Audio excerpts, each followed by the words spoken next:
Assalamualaikum warahmatullahi wabarakatuh. Salam sejahtera bagi semua. Bagaimana kabar dari semua? Semoga teman-teman semua dalam keadaan sehat, bahagia, karena itu sangat penting pada masa-masa kali ini. Izinkan saya untuk menyampaikan materi tentang karya ilmiah, jadi di kelas 11 mata pelajaran Bahasa Indonesia. Semoga apa yang akan saya bahas ini bermanfaat bagi teman-teman semua. Kita langsung lanjut materi. Mempelajari karya ilmiah ini pasti ada tujuannya.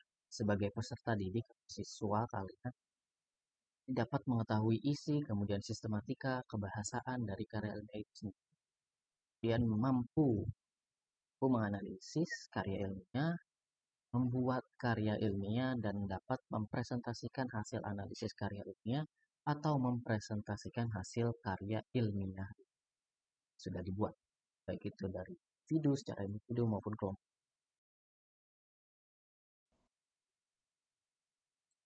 Kalau kita mendengar kata karya ilmiah, pasti kita pengertiannya itu adalah karya tulis. Karya tulis apa sih? Jadi dalam karya tulis itu memecahkan suatu permasalahan dengan landasan teori atau metode ilmiah lain. Sifat dari karya ilmiah ini ada tiga. Yang pertama berisi fakta, kemudian objektif dan sistematis, serta logis. Fakta mas pasti dalam karya ilmiah itu menuliskan kebenaran di dalam. Kemudian kalau objektif harus bersifat objektif ya, karena karya ilmiah itu tidak dibuat berdasarkan perasaan penulisnya, tapi fokus pada pembahasan. Nah, selanjutnya adalah sistematis, ya artinya terstruktur dengan baik karya ilmiah tersebut. Nah, yang terakhir adalah logis. Apa yang disampaikan, apa yang ditulis dalam karya ilmiah itu harus masuk akal.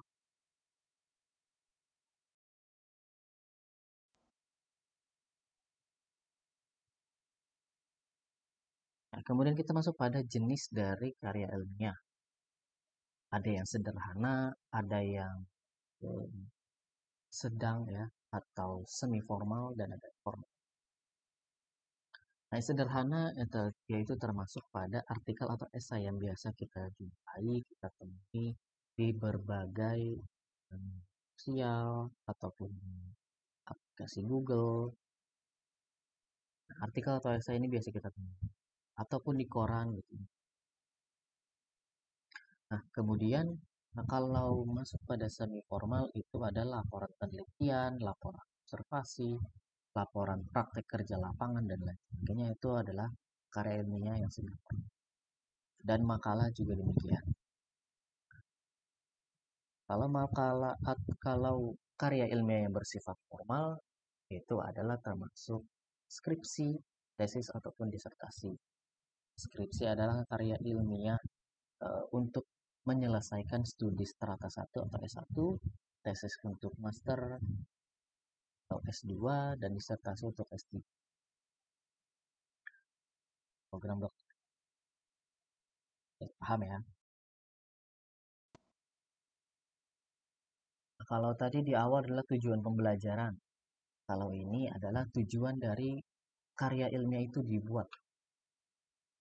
Kalau kita membaca sebuah karya ilmiah, baik itu artikel, esai, sampai ke skripsi, nah pasti dapat menambah wawasan baik itu pembaca maupun si penulis. Karena si penulis akan menggali banyak informasi tentang pembahasannya, dan pembaca membutuhkan pembahasan itu untuk diketahui dan menambah ilmu pengetahuan atau wawasan. Nah, sebagai penulis pasti dapat melatih keterampilan menulis. Nah, yang terakhir adalah menjadi pertukaran pengetahuan antar instansi, lembaga, maupun perseorangan. Sudah kita Lihat kalau kita mencari apapun itu di laman internet, itu pasti akan menjadi pertukaran pengetahuan yang sangat cepat. Apalagi dengan zaman digital seperti ini. Jadi pertukaran pengetahuan.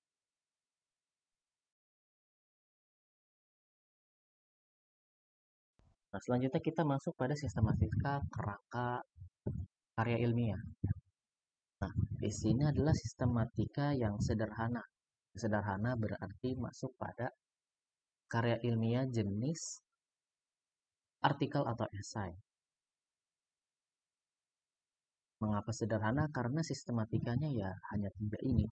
Dari mulai pendahuluan, biasanya isinya ada latar belakang, mungkin rumusan masalah sedikit, lalu langsung masuk pada pembahasan.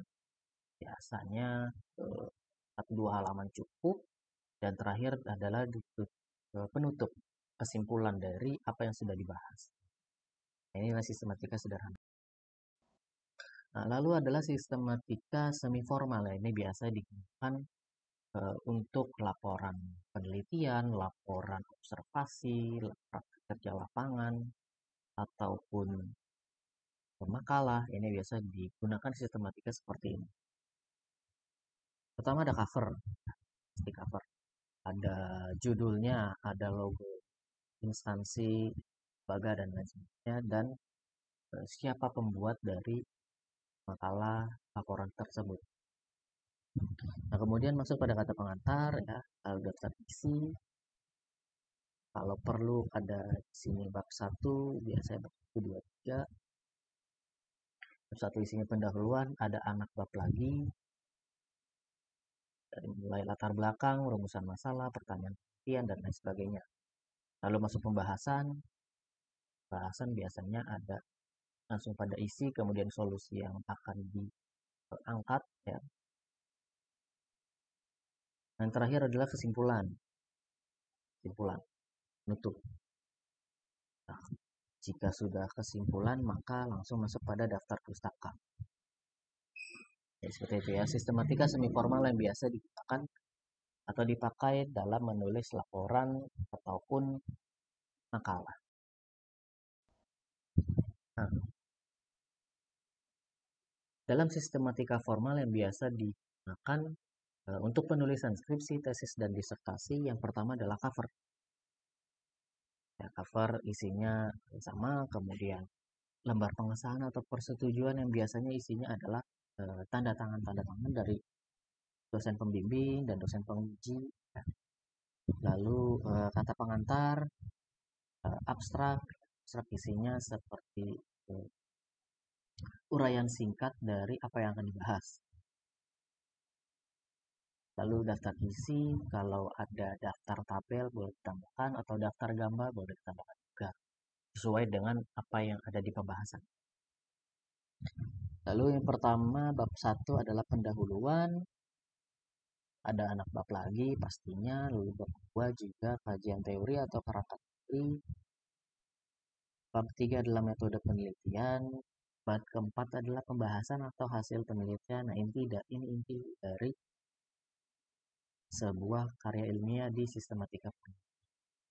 Nah, yang terakhir adalah bab 5, simpulan dasaran, dan terakhir daftar pustaka dan lampiran. Lampiran ini biasanya hasil penelitian itu berupa apa? Bisa berupa kuesioner kah, atau Google Form, ya, ataupun penelitian-penelitian yang lain. Bisa berupa observasi dan lain sebagainya. Ini sesuai dengan kebutuhan dari sistematika formal.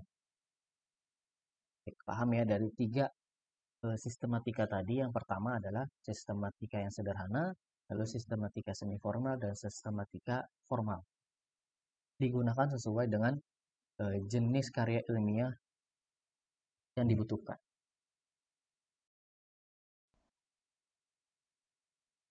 Nah, selanjutnya kita masuk pada unsur kebahasaan. Nah, dalam menulis karya ilmiah, kita pasti menggunakan kata ganti. Kata ganti saya atau kata ganti eh, kelompok ya biasanya digunakan penulis atau peneliti. Berarti kalau kelompok tim penulis atau tim peneliti gitu ya. Nah, lalu pasti di kalimatnya harus efektif. Kalau kalimat efektif pasti menggunakan bahasa yang sesuai dengan EYD atau bahasa baku.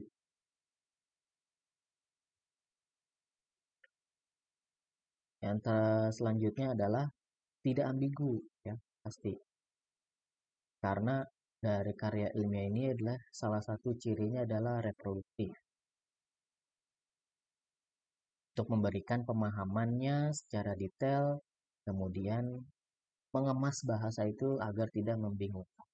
Kalau sudah membingungkan, maka ya akan salah informasi bagi si pembaca. Selanjutnya harus kohesi. Ya, harus kohesi. Antar kalimat, antar paragraf, antar bab, itu harus berkesinambungan atau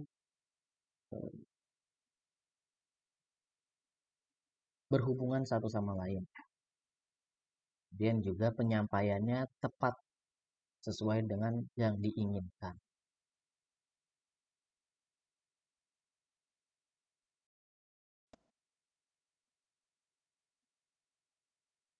Pengalaman saya ya sebagai pengajar, nah ini banyak peserta didik ataupun mahasiswa yang seperti ini ya, trace kemudian Kopassus, pasta ubah sedikit.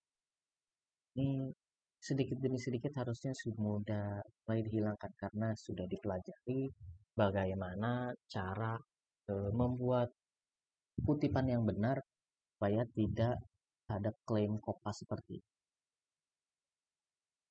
Jangan sampai kita terjerat hukum karena hal-hal seperti itu. Sudah ada banyak kasusnya juga, ya maka usahakan yang kita buat itu hasil karya sendiri karena itu lebih baik, lebih dibanggakan dan dapat menjadi pelajaran keilmuan kita dan pastinya melatih keterampilan menulis kita. Nah, selanjutnya adalah prinsip ya atau tata krama dalam penulisan karya ilmiah yang masih berhubungan dengan tadi. Nah, penulis atau tim penulis, peneliti atau tim peneliti ya wajib menyampaikan kebenaran. Kalau di hasil di lapangan hanya negatif, maka disampaikan negatif. Oh, ya. Kalau hasilnya positif, positif ya sampaikan positif. Kalau sekian persen yang sukses, maka disampaikan persen kesuksesan itu tidak ditambah, tidak dikurang. Nah, lalu yang kedua adalah tidak plagiat, ya, pastinya tidak menjiplak karya orang lain. Yang ketiga tidak mendiskriminasi orang lain, pastinya. Lalu tidak mengunggah atau mengupload karya orang lain, itu termasuk dengan plagiat juga. Nah, selanjutnya penulisan karya jelas dan sistematis supaya dapat dipahami oleh orang lain. Baik, itu yang bisa saya sampaikan. Semoga apa yang saya sampaikan ini bermanfaat untuk semua. Mohon maaf bila ada kekurangan baik itu dari segi materi maupun dari segi penyampaian. Saya membuka kritik dan saran sebagai peningkatan video atau kualitas dari penyampaian materi ini. Terima kasih. Wassalamualaikum warahmatullahi wabarakatuh.